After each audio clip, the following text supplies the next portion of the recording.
Camilo Cid es el director del Fondo Nacional de Salud, FONASA. Le damos la bienvenida. Muchísimas gracias por estar con nosotros. No, gracias a ustedes. Buenos días, Ramón. Director, estuvimos conversando, estaba buscando la entrevista que hicimos la otra vez en este mismo espacio, jueves 3 de abril. Jueves 3 de abril, cuando estaba hecho el anuncio, cuando se estaban revisando ya y llamando a la licitación. Y yo recuerdo, lo anoté aquí, le pregunté por las aseguradoras. No vaya a ser que de repente no se presente nadie. Y usted me dijo, las aseguradoras van a participar, Ramón. No participaron. Bueno, primero yo diría que esto es un proceso. En esta ocasión no han participado, pero esto es un proceso que tiene varios pasos. La implementación de la modalidad, como señalaba usted recién, Ramón, tiene un primer paso que era el diseño de la póliza, que se diseñó en dos pólizas, una póliza individual y otra colectiva, que fue inscrita en la CMF. Después tenemos el diseño del arancel, que son las 2.300 prestaciones con sus costos, sus precios definidos y sus coberturas financieras, que son de 70 y 75%.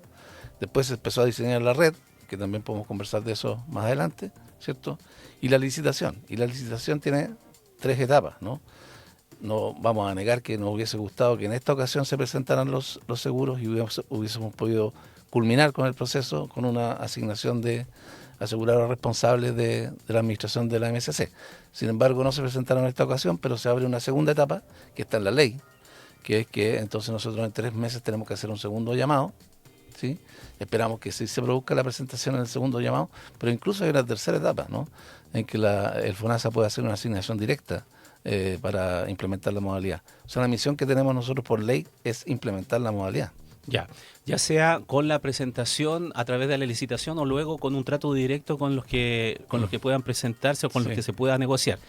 Pero volviendo a esta etapa, se entiende que las aseguradoras, de hecho sacaron un comunicado indicando que tienen mucho interés en participar, no es que no tengan interés, pero que desde el punto de vista de la evaluación, al parecer financiera que están haciendo ellos, por ejemplo, uno de los temas dicen que la red de prestadores no es suficiente. Ese día estuvimos conversando, en ese día de abril, por aquí lo tengo, creo que lo dije recién al pasar, que había una red de prestadores que incluía varias clínicas, 29 clínicas,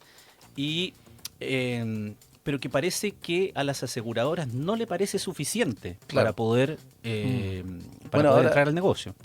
Sí, usted mencionaba 270 prestadores, dentro de las cuales eran 29 clínicas. Ahí está. Bueno, al momento de la licitación teníamos 490 prestadores y 35 clínicas, ¿no?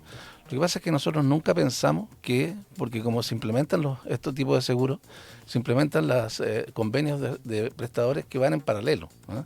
Esto no tenía un plazo de término, ¿no? Sino que empezó en abril formalmente para nosotros la inscripción de la red y iba a continuar, ¿no? Y probablemente habían redes que lo estaban pensando, algunos dijeron que por ahora no iban a participar, pero esto quedaba abierto, ¿no?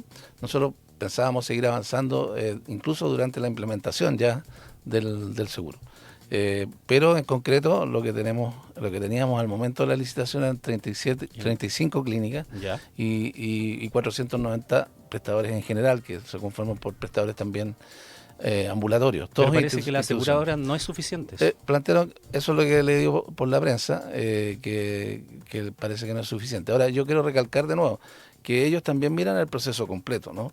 O sea, desdramatizar un poco esto, porque en realidad en muchas licitaciones, en cosas complejas como esta, las primeras ocasiones son declaradas desiertas. Por ejemplo, voy a dar un ejemplo que a lo mejor es de otro sector, que es el seguro de invalidez y sobrevivencia, ¿no? Ese seguro en el año 2020 se asignó a la segunda vuelta, la primera fue desierta, la segunda se asignó solo con 2 proveedores y en una tercera instancia se asignaron más proveedores para llenar las fracciones a las cuales había sido convocado a la licitación. Hay muchas licitaciones de obras públicas, de concesiones, incluso vacunas en el año 2021, que quedó desierta por falta de oferente. Entonces, estos son procesos normales, sobre todo en un proceso como este que es muy complejo. Esta es una novedad en el mercado y también para el sector público, ¿no? Una asociación de un seguro público con aseguradores privados para dar una cobertura complementaria, incluso yo diría que es inédito en América Latina y tal vez en el mundo, pero entonces es una cosa compleja, sobre todo cuando la regulación que admite la operación del sistema queda plasmada en las bases de licitación. Entonces las bases son muy delicadas, tienen que entenderse muy bien y probablemente sí, faltó tiempo o a lo mejor hubo dudas que no terminaron de aclararse y obviamente esto pasó en esta ocasión, pero nosotros tenemos ahora, ¿cierto?, 3 meses para revisar los parámetros, conversar con los actores y volver a plantear unas bases que sean atractivas. Ya, ok, si uno de los reparos de la industria de aseguradoras es que todavía considera que esta red de 490 prestadores le parece poca, el compromiso es poder aumentarlas más. ¿Están conversando para tener más prestadores? Porque la otra vez usted me dijo que entre las clínicas, por nombrar algunas, me dijo usted, estaba BUPA, estaba Integramédica, estaba Las Condes, estaba la Asociación Chilena de Seguridad, Interclínicas, Andes Salud, por ejemplo. Pero yo he escuchado de los mismos aseguradores que no están tal vez otras que son las más conocidas, las más grandes, que les gustaría que estuviesen. ¿Se puede negociar con esas clínicas o se está negociando con esas clínicas para que sean parte o derechamente han dicho que no? Vamos a escuchar a todos los actores. La verdad es que hay redes importantes, no están las más BUPA no se puede decir que no es una de las más grandes, que está ya en la modalidad. No tenemos problemas en las regiones, está muy completo todo lo que son las redes regionales de clínicas y hay, sí, ausencia de algunas redes aquí en la región metropolitana. Ya. Lo que nosotros vamos a hacer es conversar con ellos nuevamente, hemos tenido conversaciones bajo ley de lobby, vamos a volver a conversar y vamos a revisar los parámetros.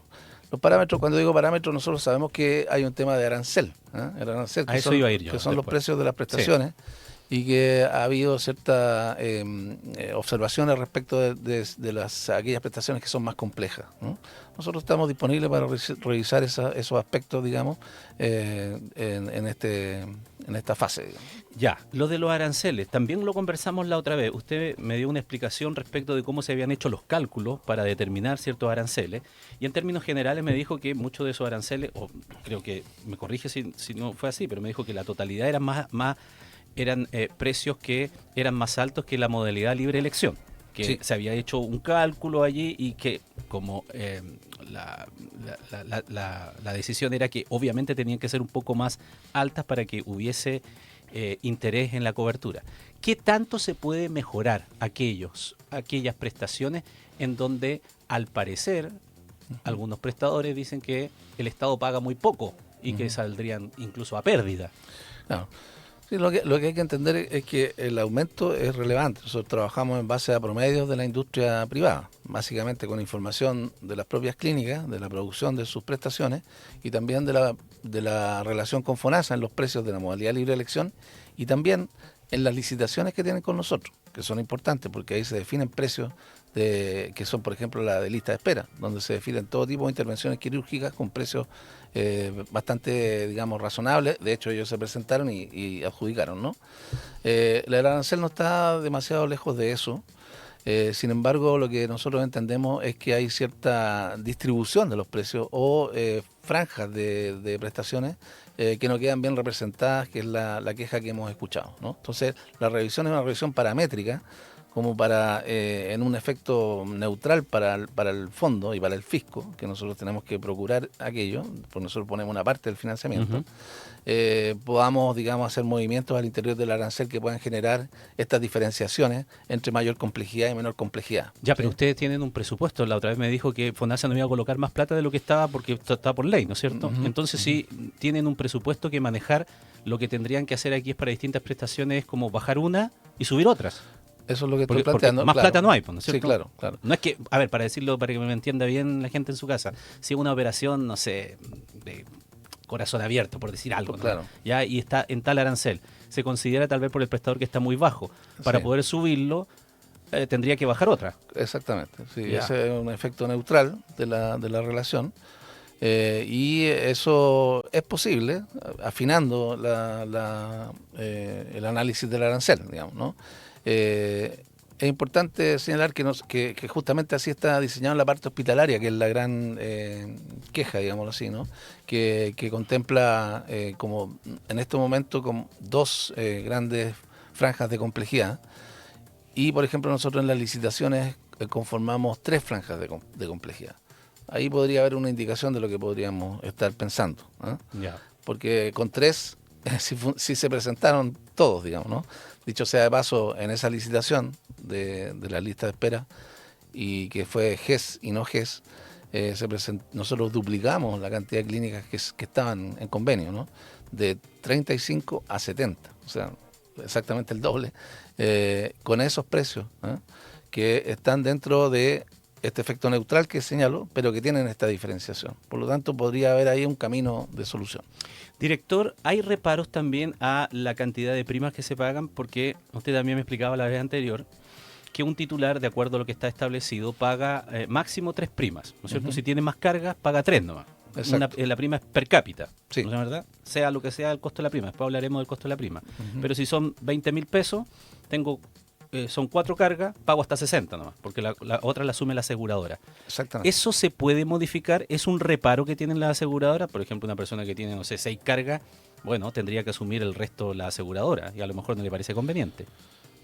En el proceso de consulta, que hubo 564 consultas en el proceso y que están publicadas porque ese proceso es transparente, hubo preguntas sobre aquello, pero no tuvimos nunca, ni antes ni ahora, indicación de problema con eso. Porque lo que hacen las aseguradoras es que incorporan, teniendo la información que les fue entregada, de cuántas son los cotizantes y sus cargas, es decir, los números de familias y sus integrantes que tienen que financiar, ellos pueden entonces traspasar, ¿cierto?, a la prima aquellos que les van a quedar fuera, digamos, a las distintas familias. Lo que estamos haciendo en el fondo es una compensación entre familias más pequeñas y familias más numerosas, ¿cierto? Y ellos lo ponen entonces en el precio de la oferta de la prima que tienen que hacer.